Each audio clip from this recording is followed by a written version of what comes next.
How to delete your Google Home account? So you have decided to part away with your Google Home account. Bold choice. Let's give your account a dignified farewell. Open the Google Home app on your phone, tap your profile picture in the top right corner, tap Manage Account.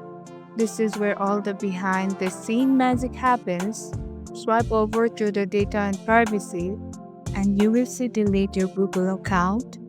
Yes, it's as dramatic as it sounds. Tap it, and you will be asked to confirm your password. Why? Because Google does not want you deleting things by accident when you are half asleep with pizza on your hand. You will see a list of anything tied to your Google account, Gmail, Drive, YouTube, Google Photos, and yes, your Google Home. Deleting this account means all of it goes proof. If you're truly ready, scroll down and check the boxes acknowledging the loss of your digital empire and tap delete account. And just like that, your Google account is gone, vanished into digital abyss. That's it.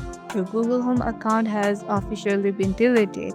If this helped, hit the like, leave your question in the comment, and subscribe for more quick and fun tech tips. Catch you in the next one.